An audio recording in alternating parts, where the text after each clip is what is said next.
Como eu disse para os irmãos, essa madrugada a gente começou a orar e nunca prestei atenção, mas tem tido muitos vídeos em relação ao sumiço de criança. Há algumas pesquisas que a cada 10 dias somem 10 crianças no mundo. E eu já estava estudando sobre esse texto. E o que acontece? Hoje a gente está vivendo dias difíceis. Eu acredito que as pessoas que vão sobreviver e vão prosperar e terão uma família abençoada e próspera e protegida serão aquelas que andarem na luz da palavra de Deus. E eu gostaria de falar um pouco com os irmãos sobre o deserto. Existem alguns de nós que Deus leva para o deserto, porque o deserto é um lugar onde Deus usa para nos disciplinar. O deserto é um lugar onde Deus usa para que a gente possa ouvir a voz dele. Ninguém escuta a voz de Deus no meio do barulho, no meio da multidão. Quando a pessoa está comendo um churrasco, quando a pessoa está se divertindo, quando a pessoa está passeando, igual eu fui fazer uma viagem esse final de ano, a gente vê que no meio do barulho é muito difícil você ouvir a voz de Deus. No momento em que você está desfrutando, você não escuta a voz de Deus. Mas no deserto as vozes se calam. No deserto os amigos se afastam. No deserto é um lugar de preparo, é um lugar de disciplina. E muitos de nós somos levados para o deserto. Alguns homens na Bíblia Deus levou para o deserto. A Bíblia diz que Deus levou Elias para o deserto, ou a situação levou Elias para o deserto, aonde Elias comeu pão cozido na brasa e tomou água da botija.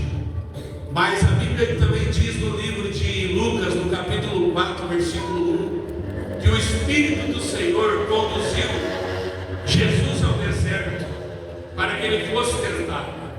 No capítulo 3 de Mateus, no versículo 1, a Bíblia diz que Deus levantou João Batista, que ele começou a pregar no deserto. E ele começou a pregar uma palavra de arrependimento de pecado. Então o deserto ele é usado para que eu e você nos arrependemos dos pecados. A maioria dos anjos de Deus se manifestaram no deserto. A Bíblia diz no livro de Êxodo que quando Sarai expulsa Agar e ela vai ao caminho do deserto, aparece um anjo dizendo para Agar voltar e se humilhar diante da sua senhora. Então o deserto ele é um lugar da manifestação de Deus. E muitos de nós não entendemos o que é deserto na nossa vida. Às vezes o deserto na nossa vida é uma depressão, é uma angústia, é uma perseguição, é uma dívida. Isso pode ser um deserto na sua vida. E nem tudo é o diabo que faz. Muitos dos desertos que nós passamos é o próprio Espírito Santo de Deus que nos leva ao deserto. Porque se ele não nos levar ao deserto, nós perdemos o contato com Deus. O conforto nos tira da presença de Deus muitas vezes. A Bíblia diz, irmãos, no livro de Oséias, no capítulo 13, no versículo 5, Oséias começa a pregar para o povo dizendo: eu te conheci no deserto, em uma terra muito seca. O deserto é um lugar onde Deus pode te conhecer, e é um lugar onde Deus também pode fazer você se conhecer. A Bíblia diz, irmãos, que foi no deserto que João Batista pregou o evangelho do arrependimento. Então o deserto muitas vezes é a escola de Deus para minha e para a tua vida. Eu nunca vi ninguém se desviar do deserto, mas existem algumas pessoas que não sobrevivem ao deserto. Existem algumas pessoas que são reprovadas no deserto. Por isso que o povo de Deus, ao invés de chegar na terra de Canaã, no caminho de 3 dias, eles levaram 40 anos, porque durante muitos anos eles foram reprovados no deserto. Então o deserto na minha e na tua vida é um lugar que Deus usa para que a gente tenha um contato com Deus. Que seria de mim se não fosse o deserto? Que seria de você se você não atravessasse por esse deserto? Agora, irmãos, estudando a Bíblia Sagrada,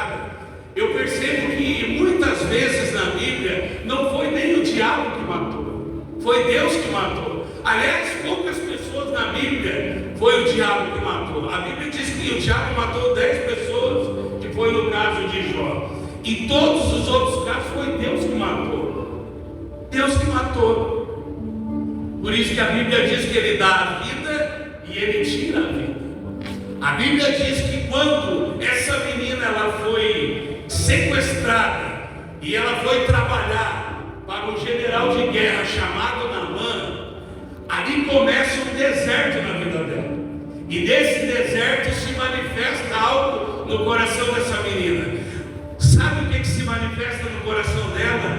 O dom do evangelismo. Ela descobriu que no deserto ela era uma evangelista.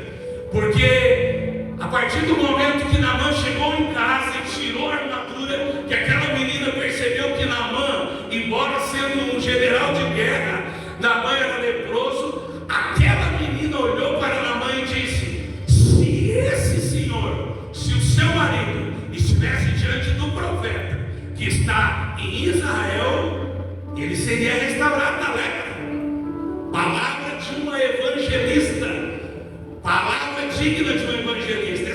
Essa menina evangelista, ela não temeu que, na verdade, Naamã, além de ele adorar o Deus irmão, ele ainda ia com o rei lá, e o rei se apoiava no seu braço para se inclinar diante do rei, irmão. Por isso, irmãos, que Deus falou para Abraão: sai da tua terra, da tua parentela, e vai para cá, para um lugar onde eu vou te abençoar. Se Deus tivesse trazido junto com a menina a sua mãe ou seu pai, de repente essa menina não abriria a boca, porque o pai ou a mãe iriam dizer para essa menina: não fale nada para eles, porque eles servem um Deus irmão. Você pode ser morta, você pode ser presa, a sua situação aqui pode piorar. Mas essa menina, quando ela viu no deserto da alma dela, ela sendo tirada da casa do pai e da mãe dela, quando ela viu Naamã leproso, ela disse: esse homem, se ele estiver diante do profeta, ele será restaurado da lepra. Irmãos, nesse texto existem 3 manifestações dos dons de Deus quando uma pessoa está passando pelo deserto. A primeira manifestação foi o dom de evangelismo dessa menina. A segunda manifestação, para que Naamã fosse curado, é que havia um profeta chamado Eliseu. Eliseu, ele era um profeta que ele construiu a vida dele desde a sua infância e a sua juventude no altar. Eliseu era uma pessoa focada, Eliseu era uma pessoa determinada. Eliseu era um dos poucos profetas que poderia dizer que tinha pai. Eliseu era um dos poucos profetas que poderia dizer que tinha família. A Bíblia diz que ele era filho de Safate e ele era rico, ele tinha posses, porque lá em 1 Reis, no capítulo 19, do versículo 19, a Bíblia diz que Elias foi até Eliseu e jogou a capa em Eliseu. Eliseu estava na 12ª junta de bois trabalhando. Eliseu foi um homem separado para a obra de Deus quando estava trabalhando. Quando eu leio essa palavra, quando eu medito nessa mensagem, eu percebo que sempre quando Deus chama uma pessoa, Ele não chama gente desocupada, Ele só chama gente que já está trabalhando, Ele só chama gente que já está exercitando, fazendo alguma coisa. Então a Bíblia diz que esse profeta Eliseu, ele é um homem totalmente estruturado emocionalmente, diferente do rei Jorão. Jorão era filho de Acabe, aonde ele alcançou o status de rei não porque ele conquistou, não por causa das suas habilidades, ele conquistou porque ele recebeu de herança. E quando a menina profetiza, quando a menina evangeliza Naamã, que Naamã fala com o rei da Síria, que o rei da Síria manda cartas, a Bíblia diz que Jorão ele rasga as suas vestes. Quando a gente vê Jorão rasgar as suas vestes, a gente começa a entender que Jorão, ele era um rei desestruturado emocionalmente, ele era um rei desestruturado psicologicamente, ele era um rei desestruturado espiritualmente, porque ele se desespera com a mensagem de um outro rei. Ele logo fala assim: Esse rei está procurando uma ocasião contra mim. A Bíblia diz que Eliseu ouve que o rei rasga as suas vestes. Eliseu diz assim: não, deixa vir a mim, e ele saberá que há profeta em Israel. Irmãos, esse texto é um texto muito maravilhoso, porque Naamã, embora ele seja um general de guerra, embora ele tenha um talento militar, ele escondia algo na vida dele, ele escondia algo no coração dele, que só a esposa dele sabia. Só as pessoas que conhecem você sabem quem você é. Só as pessoas da sua família conhecem seus defeitos, também conhecem suas qualidades, também conhecem seus impulsos, também conhecem a tua educação, também conhecem as tuas ignorâncias. As pessoas que convivem com você. O que protegia Naamã da lepra era a armadura que ele carregava. O que protege eu e você não são nossas habilidades. O que protege eu e você não é porque a gente é bom. O que protege eu e você é porque o sangue de Jesus está sobre a nossa vida. Porque a palavra de Deus está sobre a nossa vida. Porque o dia que você pegou e decidiu aceitar Jesus e vir para a igreja, você muitas vezes fez como esse homem Naamã. Ou você acha que Naamã pegou e foi até o rei de Israel, até o profeta, de uma hora para outra? Não. Naamã, durante muitos e muitos anos, ele se inclinava diante do Deus vivo. Ou você acha que quando ele chegava lá, junto com o rei da Síria, você acha que ele não pediu cura para o rei, irmão? Você acha que ele não pediu libertação? Você acha que ele não pediu restauração da lepra dele? Ele pediu, irmãos, porque ele estava diante de uma divindade na época. Isso não tem tudo a ver com a gente? Quantas portas eu e você batemos? Quantas portas eu e você batemos para vir até a casa de Deus? Quantos lugares a gente foi com a nossa sabedoria, achando que a gente ia se livrar daquela situação? Esse general aqui era de costume ele se dobrar diante do rei, irmão. A manifestação de Deus através da vida do profeta é tremendo, porque quando ele chega diante do profeta, o profeta nem vai atender ele. Quantos de nós não teríamos a mesma reação de Naamã? Imagina, chega Naamã com a comitiva. O moço do homem de Deus fala para Eliseu: Eliseu, Naamã chegou, o general chegou. E o jovem, como era materialista, poderia ter dito para Eliseu: ele não chegou sozinho, não. Ele chegou com muito gado, muito ouro, muita prata. Vem receber ele, Eliseu.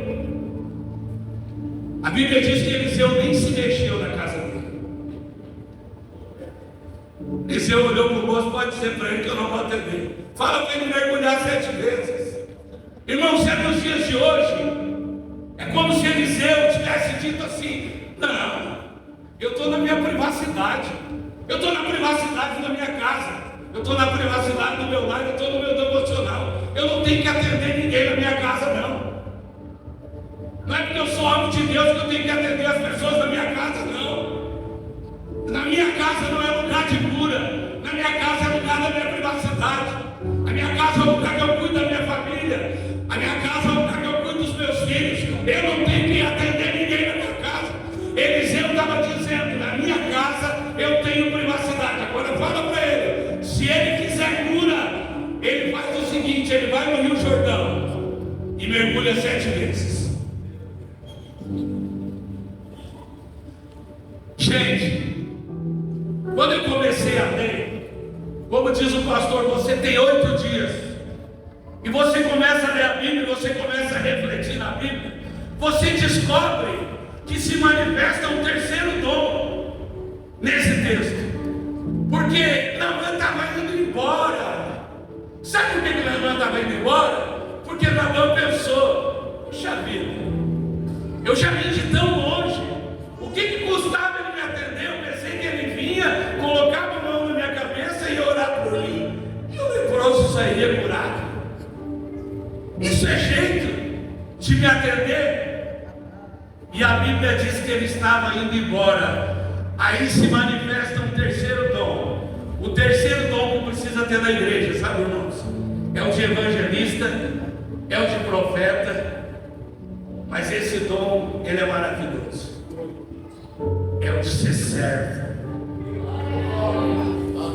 Porque ele estava indo embora. Ele estava perdendo a bênção. Ele estava indo embora e os servos chegaram até ele. Às vezes a gente não enxerga isso na igreja. Porque às vezes a pessoa fica triste com o Joel, porque ele falou uma palavra que eu não gostei, e ele vai embora. Ele pensa de ir embora, e a pessoa, em vez de aconselhar e dizer: não, não é assim não. Não, é verdade mesmo. Ele é bocudo mesmo, ele fala as coisas assim, sem pensar, entendeu? Mas não, eles disseram assim: meu Senhor, se o profeta tivesse te pedido alguma coisa muito grande, tu não teria feito. Tu não teria feito. Quanto mais mergulhar no Rio Jordão, os servos convenceram Naamã a permanecer no lugar do milagre.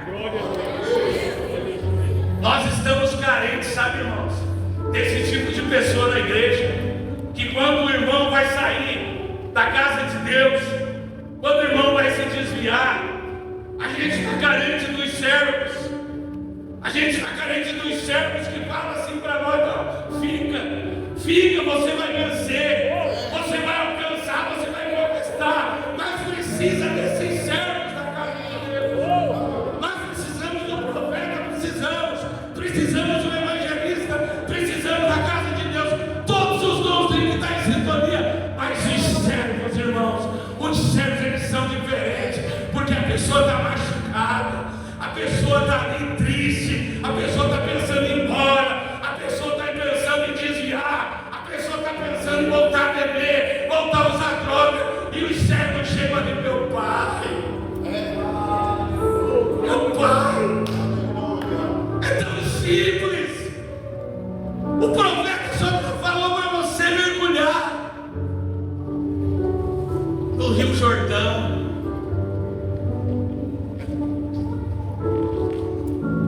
Aqui no Rio Jordão não dá, porque no Rio Jordão ele tem muito barro, tem muita lama, tem muita sujeira. Foi isso que Naamã falou. Lá onde eu estou tem Abana e Farfar, são rios de Damasco. Os rios lá parecem de um hotel 5 estrelas, parecem de um resort. Por que eu não podia mergulhar lá? Porque eu e você não escolhemos o lugar para ser liberto. É Deus que escolhe o lugar para mim e para você receber a libertação. Não é você que escolhe, não é a tua vontade, não é o que você pensa, é aquilo que Deus pensa.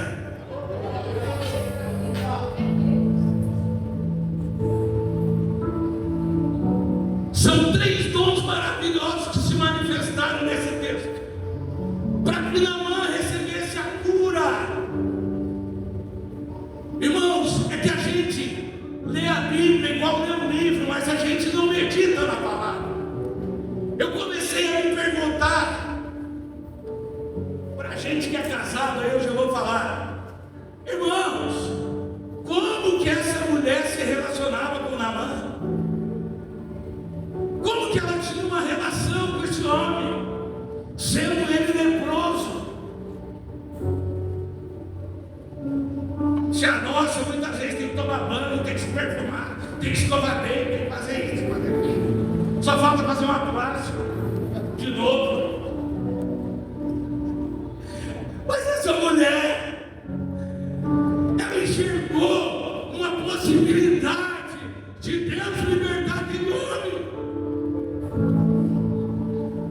A Bíblia diz que quando ele mergulha, os servos ficam olhando. Irmão, o momento do deserto na vida do Naamã. Porque não é fácil mergulhar num rio cheio de barro, que aos nossos olhos não é agradável. Não é fácil fazer uma coisa que é agradável. Geralmente, o nosso corpo físico, o nosso pensamento, a gente gosta de fazer coisas que são agradáveis. É ou não é? A gente gosta de fazer coisas que são agradáveis. Mas ele abdicou, ele renunciou aquilo que para ele era agradável, aquilo que para ele era suportável. Ele renunciou às suas vontades e ele mergulhou 7 vezes. A Bíblia diz que a carne dele ficou totalmente restaurada, como uma criança, uma verdadeira cirurgia plástica. Imagina, a Bíblia fala que foi como de uma criança. Imagina, ele não ficou como uma pessoa normal, ele ficou com uma perna de um recém-nascido. Porque é assim que Deus faz na minha vida e na tua vida. Eu não canso de falar, irmãos. Há 3 anos atrás, o pastor Washington foi lá em casa, eu todo bêbado, e ainda comecei a perguntar: tá, pastor, mas faz quantos anos que o senhor é pastor? Faz quantos anos que você está casado? Olha a minha pergunta, como se tivesse alguma autoridade de fazer pergunta para o pastor. Mas a arrogância do Naamã, entendeu? O camarada está todo errado, todo torto, e ainda quer argumentar. A Bíblia diz que quando ele é curado, aí ele volta até a casa do Eliseu.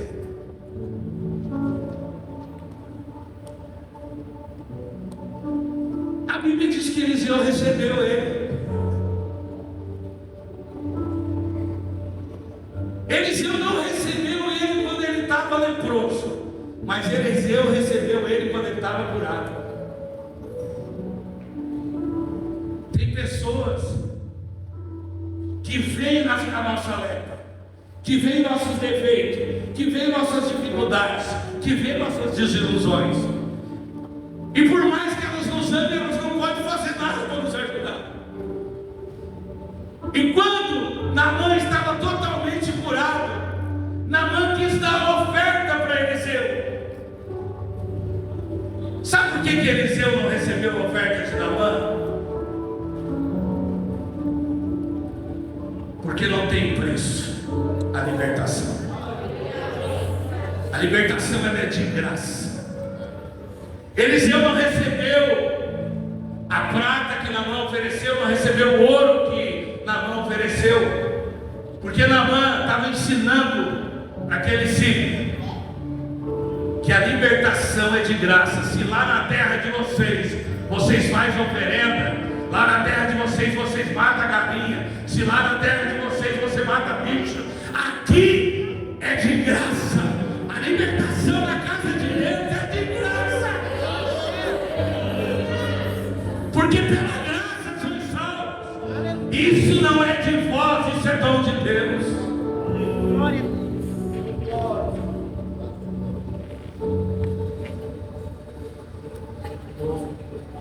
O Eliseu, ele não quis a oferta do Naamã.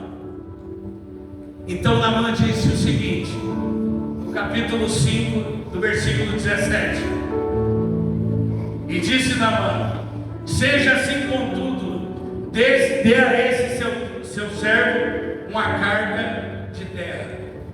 Ele pediu um pouco de terra de Israel para levar lá para sua terra, porque Naamã queria todas as vezes se lembrar de onde ele saiu. Ele levou um pouco de terra de Israel. Agora, irmãos,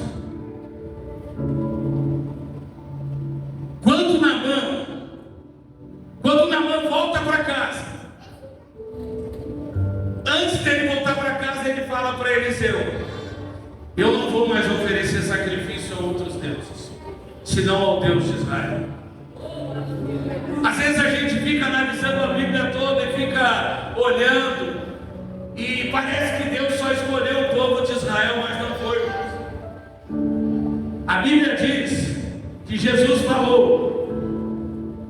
no livro de Lucas, no capítulo 24 ao 27. Abra lá comigo, o livro de Lucas, no capítulo 24, no capítulo 4, do versículo 24 ao 27. Livro de Lucas, capítulo 4.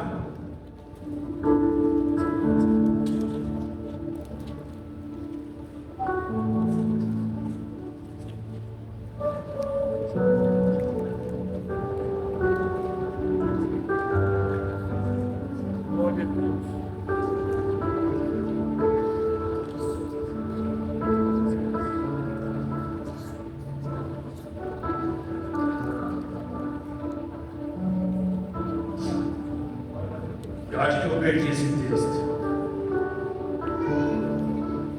Mas diz assim, ó. Jesus estava falando, havia muitos leprosos na terra de Israel.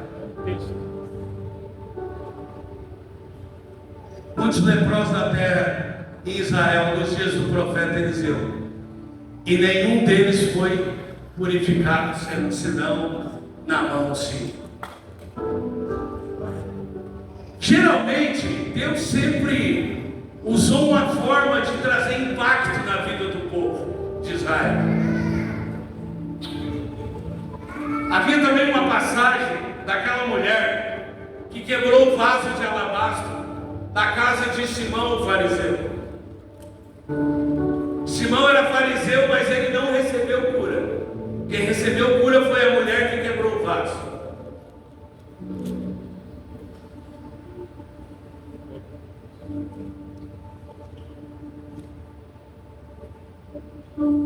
Aleluia.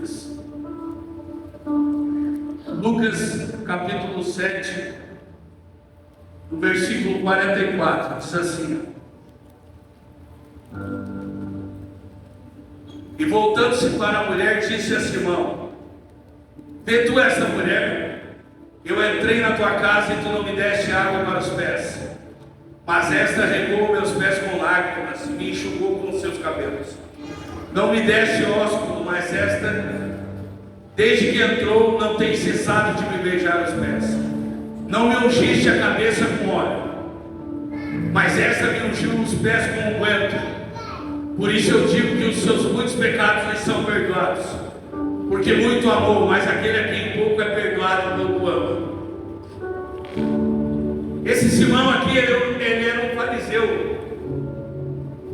E algumas passagens falam que ele era leproso. E Jesus falou para os fariseus: naquela época só Naamã foi curado, porque só Naamã tomou uma decisão.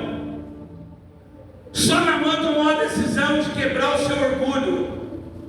Só Naamã tomou uma decisão de renunciar aos deuses da sua época. Só Naamã tomou uma decisão de dar ouvido para uma menina. Deus usa quem Ele quer, do jeito que Ele quer, da maneira como Ele quer.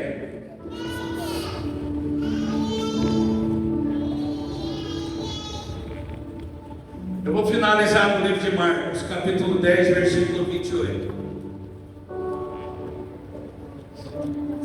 Não é fácil ser cristão, irmãos. Não é fácil. Não é fácil abandonar tudo para servir Jesus. Pedro disse no capítulo 10, versículo 28, ele disse assim, ó: eis que nós deixamos tudo e te seguimos.